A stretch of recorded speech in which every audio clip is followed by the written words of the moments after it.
December থেকে জুনের মধ্যে নির্বাচন করতে সংস্কার এগিয়ে নেওয়ার তাগিদ প্রধান উপদেষ্টার। মের মধ্যে দলগুলোর সঙ্গে আলোচনা শেষ করতে চায় জাতীয় ঐকমত্য কমিশন।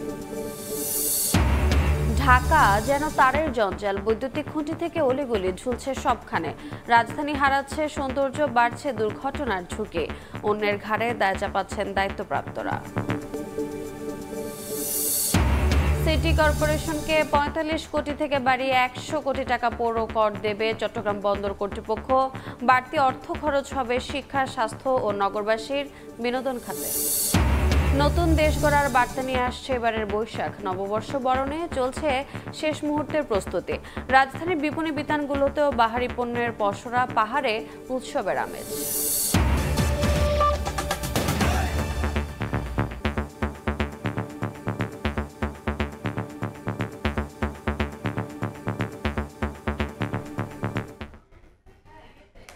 সকালের সময়ের সঙ্গে আছে আমি রোজা চৌধুরী। বাঙালির হৃদয়ে প্রকৃতি এক অদৃশ্য সুরে বাঁধা। ষড়ঋতুর লীলাভূমিতে সেই সুর আরও প্রবল হয়ে ওঠে বৈশাখের আগমনে।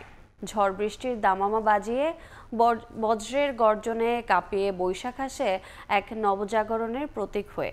এবছর অন্যায়ের বিরুদ্ধে বিজয়ের আবহেই আসছে পহেলা বৈশাখ। উৎসবের আমেজের মধ্যেই জানানো হচ্ছে বদলে যাওয়ার নতুন দেশ গড়ার আহ্বান। আশরাফুল ইসলামের ক্যামেরায় উম্মেহানির প্রতিবেদন।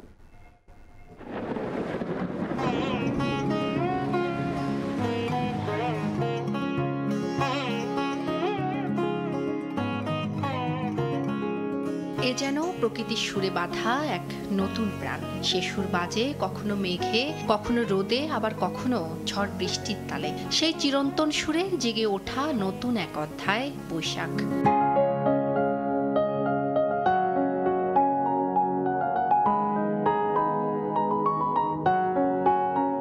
বাংলার প্রকৃতিতে বাজছে বৈশাখের আগমনী বার্তা। গাছের পাতার ফাঁক গলে প্রখর রোদ জানান দিচ্ছে প্রকৃতি নিজেই খুলে দিয়েছে বৈশাখের দুয়ার। বৈশাখের প্রতীক কৃষ্ণচূড়ার ডালেও লেগেছে আগুন, যেন বলছে আসছে উৎসব, আসছে রং, আসছে বৈশাখ।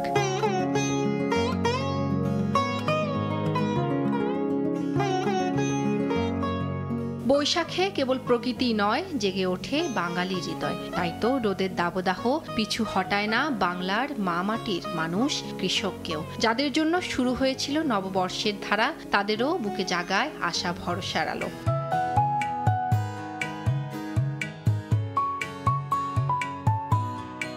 বাঙালির জীবনচক্রে প্রকৃতির মেজাজি সন্তান বৈশাখ যেন অনিবার্য। তাই তো এবারের পহেলা বৈশাখও আসছে ভিন্ন রূপে। এ বৈশাখ শুধু ক্যালেন্ডারের পাতা উল্টে নতুন বছর শুরু করার নয়, এ একটি নতুন সময়ের সূচনা। স্বৈরশাসকের পতনের পর তারই ধ্বংসস্তূপে দাঁড়িয়ে নতুন বছরে বাংলাদেশ স্বপ্ন দেখছে একটি আলোকিত ভবিষ্যতের। এবারের পহেলা বৈশাখ শুধু বাঙালির কাছে সাংস্কৃতিক মেলবন্ধন কিংবা আনন্দ শোভাযাত্রার আনন্দই নয়, এবারের পহেলা বৈশাখ বাঙালির কাছে আসছে আত্মমর্যাদা, সাহসিকতা এবং গণতন্ত্রের আরাধনার প্রতীক হিসেবে।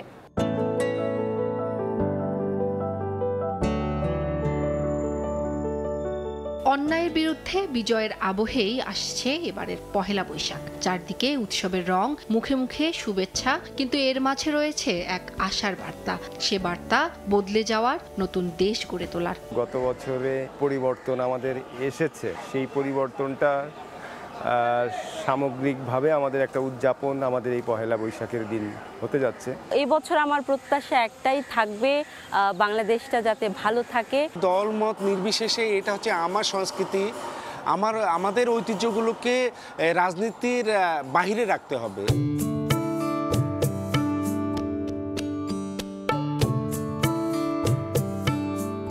নববর্ষের প্রতিটি দিন হোক স্বচ্ছতা, জবাবদিহিতা ও গণতান্ত্রিক মূল্যবোধে উজ্জ্বল। সবার আশা এই বৈশাখ হোক প্রতিজ্ঞার, এই বৈশাখ হোক নতুন বাংলাদেশ গড়ার ভিত্তিপ্রস্তর।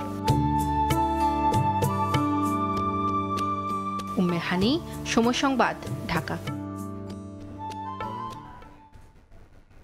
বাংলা নববর্ষ বরণে চলছে শেষ মুহূর্তের প্রস্তুতি। আয়োজনে থাকছে নিজস্ব ঐতিহ্য ও সংস্কৃতির ছোঁয়ায় তৈরি নতুন পোশাকে সাজগোজেও। আর তাই রাজধানীর বিপণী বিতানগুলো সেজেছে বাহারি পণ্যের পসরায়। ঘর সাজাতে চাহিদা বেড়েছে রিক্সা পেইন্টিংয়ের। ওমর ফারুকের ক্যামেরায় অন্তরা সেনের প্রতিবেদন।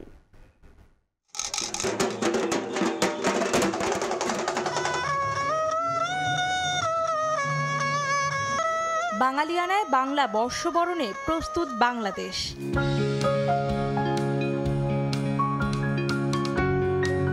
ঈদের কয়েকদিন পরই বৈশাখের আগমন, তাই ক্রেতা সমাগম কিছুটা কম থাকলেও বিপণী বিতানগুলোতে প্রস্তুতি রয়েছে চোখে পড়ার মতো। চাহিদা বেশি ভিন্নধর্মী নিত্য নতুন দেশীয় নকশার পোশাক আর গয়নার। বৈশাখে শাড়িটা আসলে সবাই খুব পছন্দ করে। বিভিন্ন রকমের দেশীয় গয়না, শাড়ি, এগুলার একটা কালেকশন নিয়ে এসেছি। অনেক সাড়া পেয়েছি এবং কাস্টমার এতটাই সাড়া ছিল যে আমাদের 7 তারিখের পর কাস্টমাইজ অর্ডার আমরা বন্ধ করে দিয়েছি। সুতি শাড়ির পাশাপাশি নারীরা বেছে নিচ্ছেন বাঙালিয়ানা মোটিফের ঢিলেঢালা কুর্তি, আর ছেলেদের নজর রং বেরঙের পাঞ্জাবির দিকে। বৈশাখের যে ট্রেডিশন পাঞ্জাবি শাড়ি বাচ্চাদের জন্য এই টাইপের দেখতেছি আর কি নেওয়া যায়। বাঙালির ঐতিহ্য শাড়ি, এজন্য ওইটা থেকে শাড়ি দিকেই বেশি নজর। পহেলা বৈশাখের যে কালেকশনগুলো খুব সুন্দর। সুতি হালকা পোশাক, গরমে যাতে পরা যায়, আরামদায়ক হয়।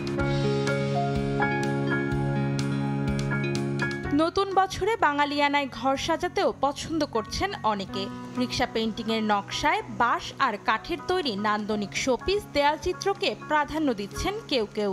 পহেলা বৈশাখ উপলক্ষে আসলে ঘরটাও দেশীয় আঙ্গিকে সাজানো যায়। পহেলা বৈশাখের আগে সব একদম পরিষ্কার ঘরটা পরিষ্কার করে ঘরটাকে নতুন করে গুছানো সাজানো, এগুলো তো আমাদের হয় সবসময়। বাংলা কালচারের সাথে যায় যেই ধরনের জিনিসপত্র, এটাই নিতে আসছে। সাজ পোশাকে বাঙালিয়ানা ফুটিয়ে তুলতে কাঠ, মাটি সহ বিভিন্ন ধাতুর মানানসই গহনাও কিনছেন ক্রেতারা।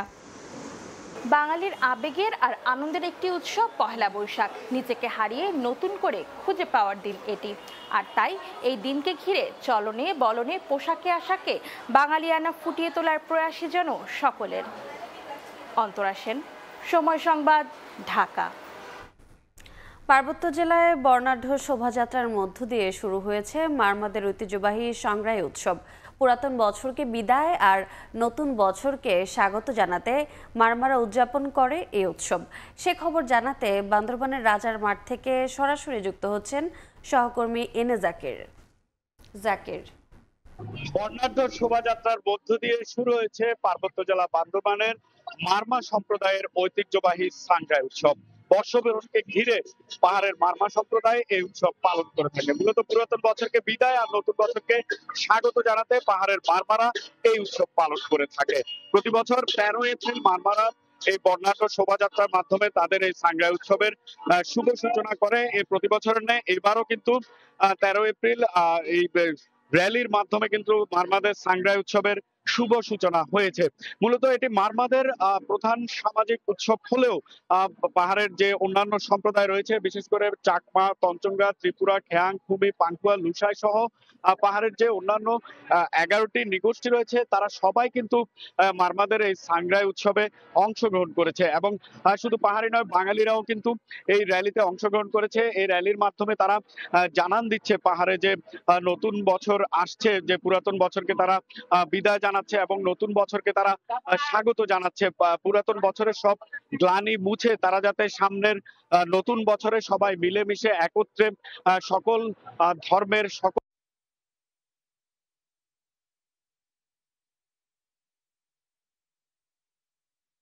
উদযাপিত হবে পার্বত্য জেলা বান্দরবানের এই সংগ্রাহী উৎসব। এই জন্য তারা কিন্তু নানা অনুষ্ঠান এবারও কিন্তু বর্ণিল আয়োজনে সপ্তাহব্যাপী উদযাপিত হবে পার্বত্য জেলা বান্দরবানে এই সংগ্রাহী উৎসব। এই জন্য তারা কিন্তু নানা অনুষ্ঠান সূচি গ্রহণ করেছে। যেমন আজ এই র্যালির পরপরে কিন্তু রয়েছে বয়োজ্যেষ্ঠ পূজা, এরপরে রয়েছে আলোচনা সভা।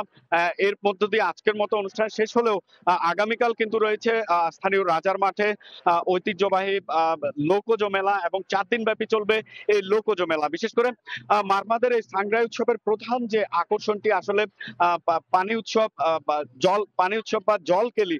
এই জলকেলির মাধ্যমে তারা কিন্তু একে অপরকে পানি ছিটিয়ে পুরাতন বছরের গ্লানি ধুয়ে মুছে পুরাতনকে বিদায় দিয়ে নতুন করে তারা কিন্তু এই উৎসব পালন করে থাকে। তো এবার কিন্তু সপ্তাহব্যাপী পার্বত্য জেলা বান্দরবানে মারমাদের এই সংগ্রাহী উৎসব উদযাপন হবে এবং সকলে তারা উৎসবে র্যালিতে যোগ দিতে পেরে তারা কিন্তু খুবই খুশি এবং মারমাদের উৎসব হলেও পাহাড়ের যে অন্যান্য ক্ষুদ্র নৃগোষ্ঠী রয়েছে তারা সবাই কিন্তু এই মারমাদের সাংগ্রাই উৎসবে অংশ নেয়। সবকিছু মিলিয়ে পার্বত্য জেলা বান্দরবানের সাংগ্রাইকে ঘিরে কিন্তু আগামী 7 দিন কিন্তু উৎসবের নগরীতে পরিণত হবে। তো এই ছিল আমার কাছে বান্দরবানের মারমাদের সাংগ্রাই উৎসবের সবশেষ খবর।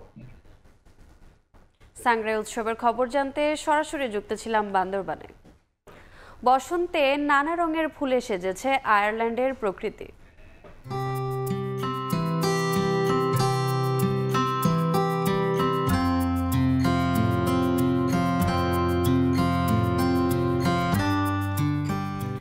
চেরি, ড্যাফোডিল, টিউলিপের সৌন্দর্যে বিমোহিত আয়ারল্যান্ডবাসী। এ নিয়ে প্রতিবেদন থাকছে সংবাদের শেষাংশে। এবারে অন্য প্রসঙ্গ।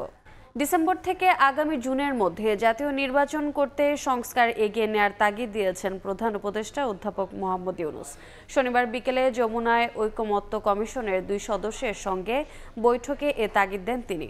বৈঠকে অংশ নেন জাতীয় ঐকমত্য কমিশনের সহ-সভাপতি আলী রিয়াজ ও সদস্য বদিউল আলম মজুমদার। এ সময় কমিশনের কাজের অগ্রগতি সম্পর্কে প্রধান উপদেষ্টাকে তারা অবহিত করেন। জানান, বিভিন্ন সংস্কার কমিশনের সুপারিশ নিয়ে দলগুলোর সঙ্গে আলাদাভাবে আলোচনা চলছে। বৃহস্পতিবার বিএনপির সঙ্গে আলোচনার সময়সূচি রয়েছে। সংস্কারের বিষয়ে জনমত যাচাই এবং সে বিষয়ে জনসচেতনতা তৈরির লক্ষ্যে বিভিন্ন কর্মসূচি নেওয়া হয়েছে বলে উল্লেখ করেন। এ সময় আগামী ডিসেম্বর থেকে জুনের মধ্যে নির্বাচন করতে রাজনৈতিক দলের সঙ্গে আলোচনা এবং সংস্কার প্রক্রিয়া এগিয়ে নেওয়ার তাগিদ দেন প্রধান উপদেষ্টা।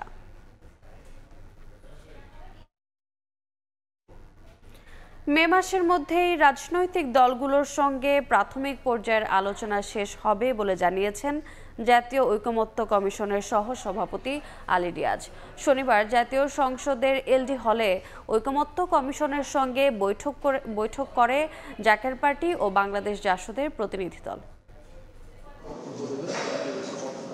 5 আগস্ট পট পরিবর্তনের মূল চাওয়াই ছিল রাষ্ট্র সংস্কার। সেই লক্ষ্য নিয়েই কাজ করছে সংস্কার কমিশনগুলো, যার অংশ হিসেবে বিভিন্ন রাজনৈতিক দলের সঙ্গে বৈঠক করে চলছে জাতীয় ঐকমত্য কমিশন। শনিবার জাতীয় সংসদের এলডি হলে বাংলাদেশ জাসদের সঙ্গে বৈঠকের আগে কমিশনের সহ-সভাপতি আলী রিয়াজ জানান, রাষ্ট্র সংস্কারের দাবি জনগণের। কি প্রক্রিয়ায় সংস্কার কার্যকর করা যায় তা নিয়ে আলোচনার মধ্য দিয়ে কমিশন ঐকমত্যে পৌঁছাতে চায় বলেও জানান তিনি। প্রাথমিক পর্যায়ে যে আলোচনা, সেই আলোচনা আমরা মে মাসের মাঝামাঝি সময় শেষ করতে পারবো এবং তারপরে পরবর্তী পর্যায়ে পরবর্তী ধাপে আমরা অন্যান্য এবং যে সমস্ত রাজনৈতিক দলের সঙ্গে আরও বেশি আলোচনা প্রয়োজন বিভিন্ন বিষয়ে, সেগুলো আমরা করব। এদিকে বৈঠকে সংস্কার নিয়ে নিজেদের অবস্থান তুলে ধরেন বাংলাদেশ জাসদ নেতারা। দ্বিকক্ষ বিশিষ্ট সংসদ, নারী আসন বাড়ানো, প্রধানমন্ত্রী সংসদ, নেতাদলীয় প্রধান একই ব্যক্তি না থাকা এবং প্রধানমন্ত্রী রাষ্ট্রপতি ক্ষমতা বন্টনের পক্ষে মত দেন তারা। একই সঙ্গে দেশকে প্রদেশে বিভক্ত করার পাশাপাশি র্যাব বিলুপ্ত করার দাবিও জানায় দলটি। সংবিধান সংশোধনের জন্য উভয় পক্ষের 2/3 সমর্থনে যথেষ্ট বলে আমরা মনে করি। গণভোটের আবশ্যকতা নেই। বাংলাদেশকে কয়েকটি প্রদেশে বিভক্ত করে ফেডারেল পদ্ধতির রাজনৈতিক ব্যবস্থা চালু করা একটা যুগোপযোগী প্রস্তাব। এদিন জাতীয় ঐকমত্য কমিশনের সঙ্গে বৈঠক করে জাকের পার্টিও। সেখানে আগামী জাতীয় নির্বাচনকে সুষ্ঠু ও গ্রহণযোগ্য করতে বড় দলগুলোর পেশি শক্তি ও কালো টাকার দৌরাত্ম্যকে বড় প্রতিবন্ধকতা বলে মন্তব্য করেন দলটির মহাসচিব শামীম হায়দার। নির্বাচন যদি কালো টাকার দৌরাত্ম্য থাকে, পেশি শক্তির প্রভাব থাকে, তথাকথিত বড় দলগুলির প্রভাব থাকে, তাহলে নির্বাচন কিন্তু সুষ্ঠু হবে না, নিরপেক্ষ হবে না। ঐকমত্য কমিশনের সংস্কার প্রস্তাবগুলোর মধ্যে 98টি প্রস্তাবে সম্মতি দেওয়ার কথা জানিয়ে তিনি বলেন, সুষ্ঠু নির্বাচনের জন্য সংস্কারের প্রতি গুরুত্ব দেয়া ছাড়া বিকল্প নেই। শবনব নিবিড়, সময় সংবাদ, ঢাকা। রাজধানীতে তারের জঞ্জাল যেন দিন বাড়ছে। বৈদ্যুতিক খুঁটি থেকে অলিগলি সবখানে অগোছালোভাবে ঝুলছে তার। নগরবাসী বলছে, একটি দৃষ্টিনন্দন আধুনিক নগরী গড়ার ক্ষেত্রে এই তার বাধা হয়ে দাঁড়িয়েছে। বাড়ছে দুর্ঘটনা ঝুঁকিও।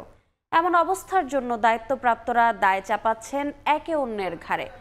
এই যখন পরিস্থিতি, তখন প্রশ্ন উঠেছে, ঢাকা জুড়ে তারের জঞ্জাল আর কতকাল? বিস্তারিত শফিক মুন্সির প্রতিবেদনে। ঢাকা যেন তারের জঞ্জালের নগরী। অলিগলি কিংবা রাজপথে বিদ্যুতের খুঁটিতে ঝুলে আছে অসংখ্য তার। বিদ্যুতের লাইনের পাশাপাশি স্যাটেলাইট টিভির কেবল, ইন্টারনেট ও টেলিফোনের তার আগোছালোভাবে ঝুলছে সবখানে। এতে নগরীর সৌন্দর্য নষ্ট হচ্ছে তো বটেই, ঘটছে অনাকাঙ্ক্ষিত দুর্ঘটনাও। অনেক জায়গায় আসলে এই তার যে জটলা পাকায় আছে বা এটা দেখতে খুবই খারাপ লাগে। তার ছিঁড়ে গেলে পরে মানুষের অসুবিধা, কারেন্টের শর্ট লাগে। অনেক সময় তার ছিঁড়ে পড়ে যায়, মানুষের মাথায় পড়ে, অনেক দুর্ঘটনা ঘটার সম্ভাবনা বেশি থাকে। সিটি কর্পোরেশনের তথ্য বলছে, অবাঞ্ছিত এসব তারের জঞ্জালের মধ্যে বৈদ্যুতিক সংযোগ বাদে ইন্টারনেট সংযোগের ব্রডব্যান্ড লাইন 60 থেকে 65%, কেবল নেটওয়ার্ক 15 থেকে 20% এবং অন্যান্য তার রয়েছে 10 থেকে 15%। নানা সময়ে উদ্যোগ নেওয়া হলেও তারের জঞ্জাল থেকে মুক্ত হচ্ছে না রাজধানী। এতে ক্ষোভ জানিয়েছেন নগরবাসী। দেখতেও বিশ্রী লাগে, মানুষের চলাচল বা যে কোনো সময় দুর্ঘটনার শিকার হতে পারে। এগুলিতে রাস্তাঘাট জাম লাগায়, আর রাস্তায় টাকমাক ঢুকতে পারে না, খুব কষ্ট হয়। একে অন্যের দিকে অভিযোগের তীর ছুঁড়ে এ সমস্যার দায় এড়ানোর চেষ্টা দায়িত্বশীলদের। 2020 সালে একটা স্টেপ নেওয়া হয়েছিল। ওই স্টেপে তাদেরকে বলা হয়েছিল যে তোমরা ইমিডিয়েটলি যদি না সরো তোমাদের বিরুদ্ধে আইনানুগ ব্যবস্থা নেওয়া হবে। ফলশ্রুতিতে আসলে সেটা আমরা সাস্টেন করতে পারি নাই। তারা একটা পর্যায়ে তারা একটা কর্মবিরতিতে চলে যেতে হয়।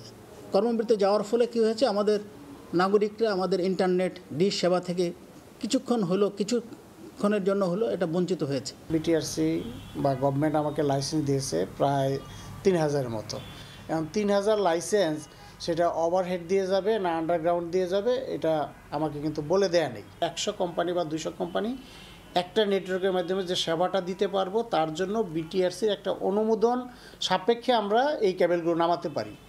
কিন্তু দুঃখজনক হলেও সত্য, কিছু অপারেটরকে সুযোগ দেওয়ার জন্য আগের সরকার আমাদেরকে এই অ্যাক্টিভ শারীরিক অনুমোদনটা দেয়নি। এ বিষয়ে কয়েক দফা চেষ্টা করা হলেও বাংলাদেশ টেলিযোগাযোগ নিয়ন্ত্রণ কমিশনের কারো বক্তব্য পাওয়া যায়নি। ঢাকার বুকে তারের এমন জঞ্জালের পিছনে উঠে এলো সংশ্লিষ্ট দায়িত্বশীলদের মধ্যকার সমন্বয়হীনতা এবং উদাসীনতা, যা দূর করা গেলে অচিরেই এই সমস্যা থেকে মুক্তি পাবে নগরবাসী। শফিক মুন্সি, সময় সংবাদ, ঢাকা। 1% হিস্সা না দিলেও পৌর কর হিসেবে চট্টগ্রাম সিটি কর্পোরেশনকে বছরে 55 কোটি টাকা বাড়িয়ে 100 কোটি টাকা দেওয়ার সিদ্ধান্ত নিয়েছে চট্টগ্রাম বন্দর কর্তৃপক্ষ। নৌপরিবহন মন্ত্রণালয় থেকে সম্মতি পাওয়ার পর এই সিদ্ধান্ত নিয়েছে বন্দর। বাড়তি পাওয়া অর্থ শিক্ষা ও স্বাস্থ্যের পাশাপাশি নগরবাসীর বিনোদনে ব্যবহার করা হবে বলে জানিয়েছেন সিটি মেয়র। শাখা জানাচ্ছেন কমল দে।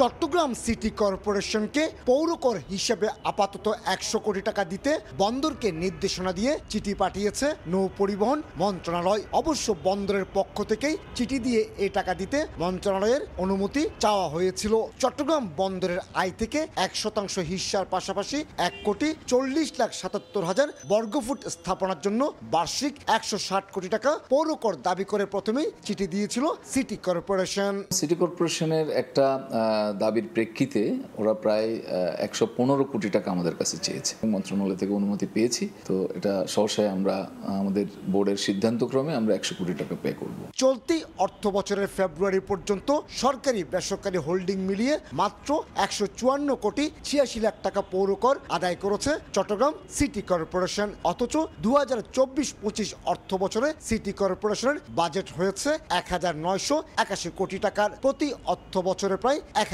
কোটি টাকা সরকারের কাছ থেকে বরাদ্দ পেয়ে আসছে সিটি কর্পোরেশন। যারা সেবাগ্রহীতা সিটি কর্পোরেশনের, বিপিসি, কাস্টমস কর্তৃপক্ষ এবং আনুষঙ্গিক অন্যান্য যারা আছে, প্রত্যেকেই যাতে বন্দর কর্তৃপক্ষের এই সিদ্ধান্তকে অনুসরণ করে সিটি কর্পোরেশনের প্রাপ্য ট্যাক্সগুলো, পাওনাগুলো যাতে যথাসময়ে দিয়ে দেয়। আপাতত 100 কোটি টাকা পেয়ে সন্তুষ্ট হলো সিটি কর্পোরেশন। শেষ পর্যন্ত 160 কোটি টাকা আদায়ের অপেক্ষায় রয়েছে। তবে বন্দরের কাছ থেকে পাওয়া বাড়তি 55 কোটি টাকা শিক্ষা, স্বাস্থ্য খাত এবং নগরবাসীর বিনোদনে ব্যবহারের সিদ্ধান্ত নিয়েছে সিটি মেয়র। এটা শিক্ষা, স্বাস্থ্য খাত এবং অন্য বিভিন্ন ধরনের জনগণের যে বিনোদনমূলক যে অংশগুলো আছে, পার্ক বলেন, ওয়াকওয়ে বলেন, এগুলোতে আমরা চিন্তা ভাবনা করছি এই টাকাগুলো কিছুটা ইনভেস্ট করতে। এই টাকাগুলো সবকিছু জনগণের জন্য ব্যয় করা হবে। পর্যায়ক্রমে কাস্টম হাউস, শিপিং কর্পোরেশন এবং বাংলাদেশ পেট্রোলিয়াম কর্পোরেশন থেকেও পৌরকর বাবদ ন্যায্য হিস্সা আদায়ের সিদ্ধান্ত নিয়েছেন সিটি মেয়র। বন্দরের মতো সরকারি অন্যান্য সেবা গ্রহীত সংস্থাগুলো যথাযথ পৌর কর পরিশোধ করলে নাগরিক সুবিধা নিশ্চিত হবে এই নগরীর বাসিন্দাদের।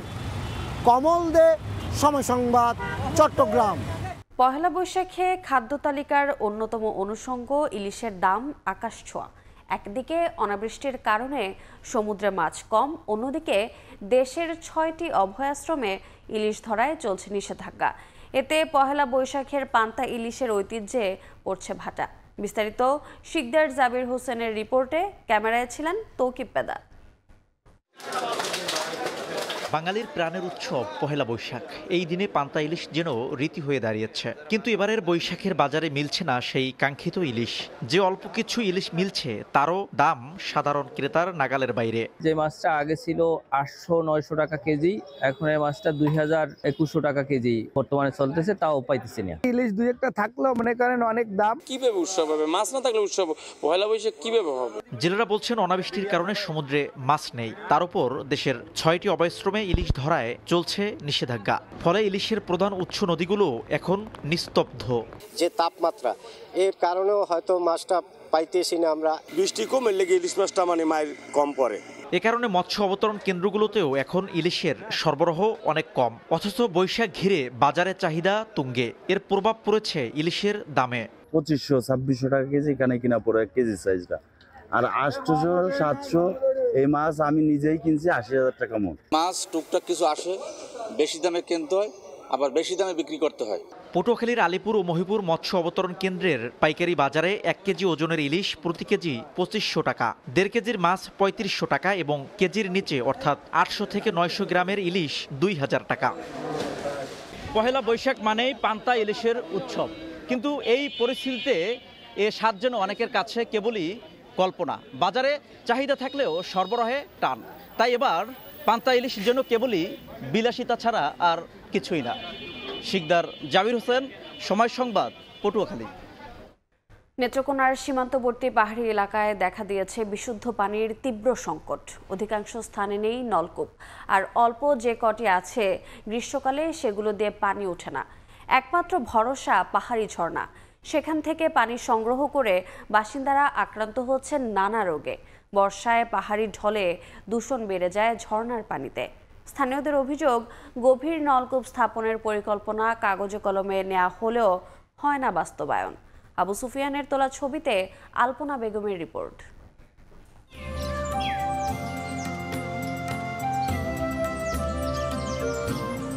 প্রাকৃতিক সৌন্দর্যমণ্ডিত নেত্রকোনার সীমান্তবর্তী 2 উপজেলা দুর্গাপুর ও কলমাকান্দা। পাহাড় ঘেরা এই জনপদে দীর্ঘদিন ধরে চলছে সুপেয় পানির তীব্র সংকট। পাহাড়ি এলাকার বেশিরভাগ স্থানে সুপেয় পানির জন্য নেই নলকূপ। পানি পান ও গৃহস্থালী কাজের জন্য দীর্ঘ পথ হেঁটে পানি সংগ্রহ করতে হয় পাহাড় থেকে বয়ে আসা ঝর্ণা থেকে। অনেক সময় নেমে আসে দূষিত পানি, পান করায় ভুগতে হয় রোগবালাইয়ে। শুকনো মৌসুমে আরও বেড়ে যায় সুপেয় পানির সংকট। যে কটি নলকূপ আছে সেগুলোতেও ঠিকমতো ওঠে না পানি। অন্যদিকে বর্ষাকালে পাহাড়ি ঢলে দূষণ বেড়ে যায় ঝর্ণার পানিতেও। তবে সরকারিভাবে জেলা জুড়ে গভীর নলকূপ স্থাপনের জন্য বরাদ্দের কমতি না থাকলেও তা পৌঁছে না পাহাড়ি জনপদে। ছিঁচে ফেলার পর যখন পানিটা পরিষ্কার হয় তখন আমরা কলসিতে ভরাই। পাহাড় খানিকটা কষ্ট করে আনন্দ লাগে, খান লাগে। অনেক খরা, এর কোনো পানির জন্য অনেক কষ্ট হচ্ছে আমাদের। বাচ্চাগুলো খাইলে হজম করতে পারে না, তখন তারা একটু পেটের সমস্যা হয়। প্রশাসনিকভাবে তেমন আমাদের এলাকার মধ্যে কোনো কিছুই আসে না। পাহাড়ি এলাকায় সুপেয় পানির সংকট নিরসনে স্থায়ীভাবে প্রকল্প নেয়ার কাজ প্রক্রিয়াধীন বলে জানায় জনস্বাস্থ্য প্রকৌশল অধিদপ্তর। 750টি গভীর নলকূপে বরাদ্দ পেয়েছি। 20টি পাবলিক টয়লেট হবে সারা জেলাব্যাপী। কলমাকান্দা, দুর্গাপুরে 2টি মোবাইল ট্রিটমেন্ট প্ল্যান্ট তৈরি হবে। দুর্গাপুর ও কলমাকান্দায় ক্ষুদ্র নৃগোষ্ঠী সহ 5 লক্ষাধিক মানুষের বসবাস। আলপনা বেগম, সময় সংবাদ, নেত্রকোনা। জরাজীর্ণ ভবন, ওষুধ স্বল্পতা, লোকবল সংকট সহ নানা সমস্যা নিয়ে খুঁড়িয়ে খুঁড়িয়ে চলছে সিলেটের ইউনিয়ন স্বাস্থ্য ও পরিবার কল্যাণ কেন্দ্রগুলো।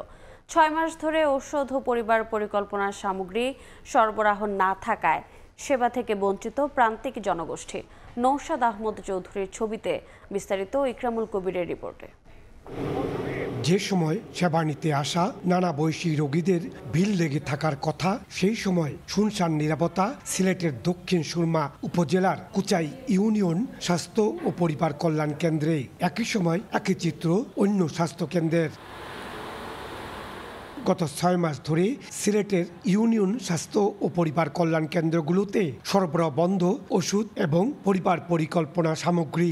এ কারণে কেউ আসছেন না সেবা নিতে। যারা আসছেন তারাও ফিরে যাচ্ছেন হতাশ হয়ে। আমরা তো আইসি ওষুধ নেওয়া লাগে, গোত্র চা পানি খাম পানি বেশি পেত না, গোত্র খাও খানো সামনের মাসে ইয়া নেওয়ার লাগে, ওষুধ শেষ হয়ে গেছে। ঔষধ দিতেও পারেন না, সরকারেও দিতে পারেন না, আমরা তো যা চেষ্টা করার করলাম। গত নভেম্বর 2024 থেকে আমাদের সাধারণ রোগীর যে কিছু সাপ্লাই আমরা পাই মেডিসিন, এটা আমাদের একটু অপ্রতুল। শুধু ওষুধ সংকট নয়, কেন্দ্রের অবকাঠামো জরাজীর্ণ, ঝুঁকি নিয়ে কাজ করছেন স্বাস্থ্যকর্মীরা। জরাজীর্ণ এই ভবনে মারাত্মক ঝুঁকি নিয়ে বসবাস করছেন দক্ষিণ সুরমা উপজেলার দাউদপুর ইউনিয়নের স্বাস্থ্য ও পরিবার কল্যাণ কেন্দ্রের সেবা প্রদানকারীরা। ঢাকা থেকে এসে ওইটার দেখে গেছেন, ওনারা বলছেন যে ওইটা খুব তাড়াতাড়ি ভেঙে তারপর 3 তলা করে দেবে। স্বাস্থ্য ও পরিবার কল্যাণ বিভাগের তথ্য মতে সিলেট বিভাগের 67টি ইউনিয়ন স্বাস্থ্য কেন্দ্রে কোনো ফার্মাসিস্ট নেই। জনবল সংকট রয়েছে অন্যান্য পদেও। গত বছর অক্টোবরের পর থেকে বন্ধ ওষুধ সরবরাহ, আর ভবনগুলো সংস্কারে এখনো মেলেনি বরাদ্দ। সিকিউরিটির একটা ব্যাপার আছে, আমাদের নাইট গার্ড নাই, যেটা আমরা আমাদের ঊর্ধ্বতন কর্তৃপক্ষ ওনাদেরকে বলছি। 64টা আমার এসএসএমও আমার পদ, সেখানে 1/3 বেশি আমার এসএসএমও নাই। আর এফডব্লিউসিতে আর যে ফার্মাসিস্ট, সিলেট জেলা কোনো ফার্মাসিস্ট নাই। কেন্দ্রগুলো থেকে নারী ও শিশু স্বাস্থ্য সেবা, ইপিআর সেবা, ভিটামিন এ ক্যাপসুল বিতরণ ও কৈশোর প্রজনন স্বাস্থ্য শিক্ষা দেওয়া হয়। ইকরামুল কবির, সময় সংবাদ, সিলেট। থানায় 2টি, ওসমানীনগর থানায় 3টি ও সিলেট জুডিশিয়াল ম্যাজিস্ট্রেট আদালত সহ 7টি মামলা চলমান রয়েছে। পুরো ব্যাপারটি যেমনি সিনেমার গল্পের মতো, তেমনি আসামিকে ধরতে না পারলেও তার হাতের হাতকড়া ফেরত পাওয়ার যে রহস্য, সে ব্যাপারেও কথা বলতে চায়নি ওসমানীনগর থানা পুলিশ। আমিনুল ইসলাম, সময় সংবাদ, সিলেট। হবিগঞ্জে সড়ক মহাসড়কে দাপিয়ে বেড়াচ্ছে নিবন্ধন ও ফিটনেসবিহীন সিএনজি চালিত অটোরিকশা। অভিযোগ উঠেছে প্রশাসনকে ম্যানেজ করেই চলাচল করে এসব যানবাহন। একই সঙ্গে ড্রাইভিং লাইসেন্স না থাকা চালকের বেপরোয়া গতিতে প্রায়ই ঘটছে দুর্ঘটনা। যত্রতত্র পার্কিংয়ের কারণে সৃষ্টি হয় তীব্র যানজট। তবে প্রয়োজনীয় ব্যবস্থা নেওয়ার কথা জানিয়েছে ট্রাফিক বিভাগ। রাশেদ আহমদ খানের তথ্য ও ছবিতে রিপোর্ট।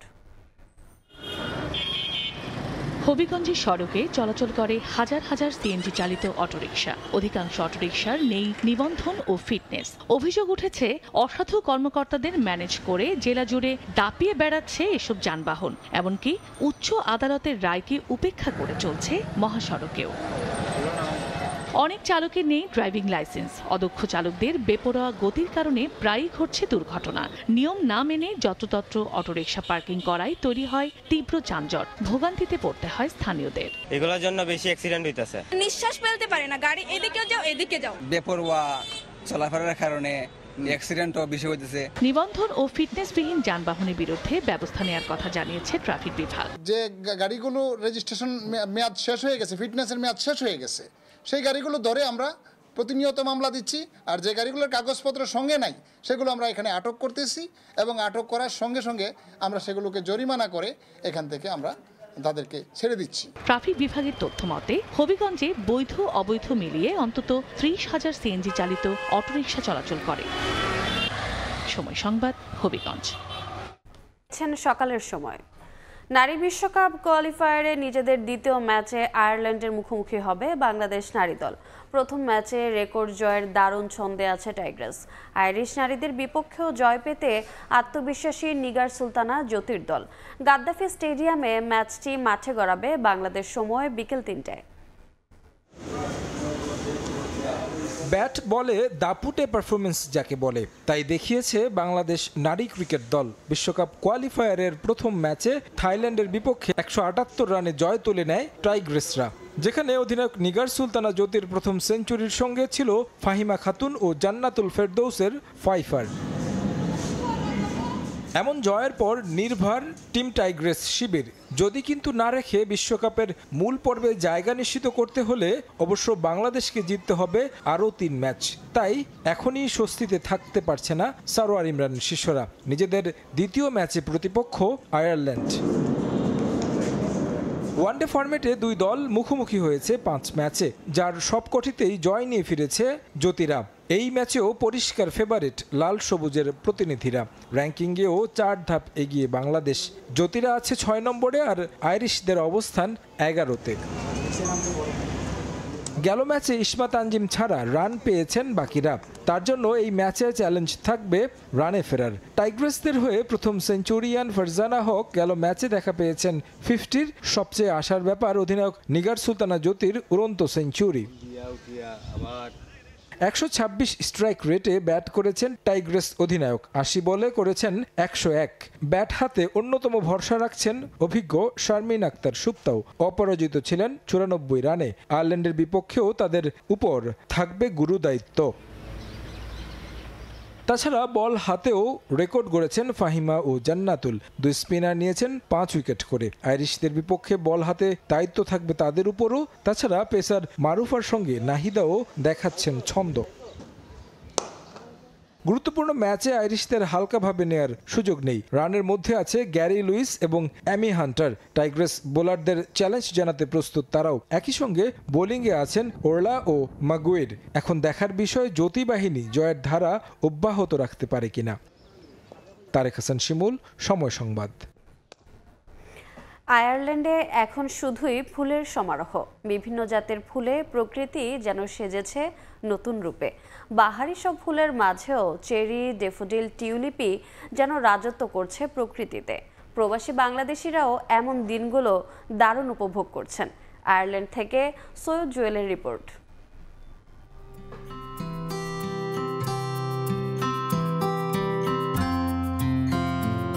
সৌন্দর্য পবিত্রতার অন্যতম প্রতীক ফুল।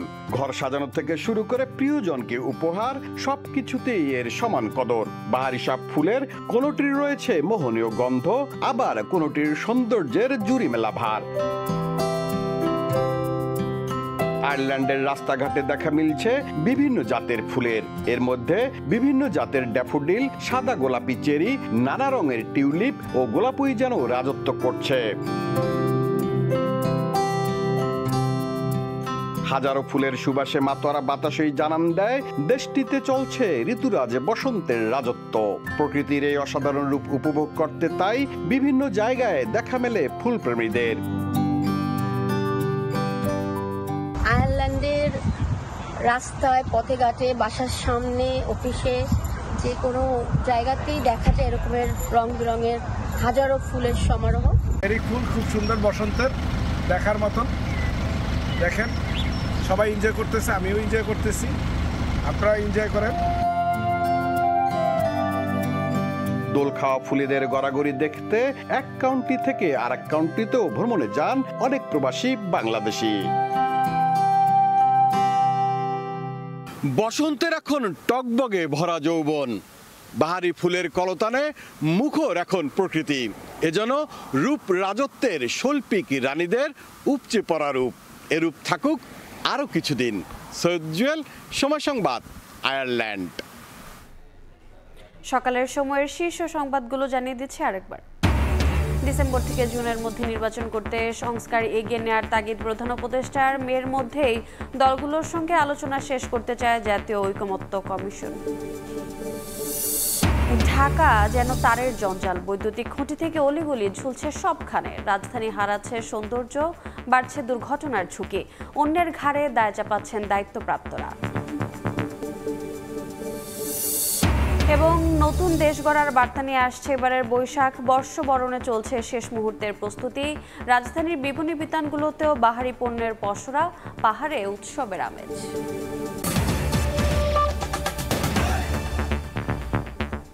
এ ছিল সকালের সময়। সঙ্গে থাকুন সময়ের।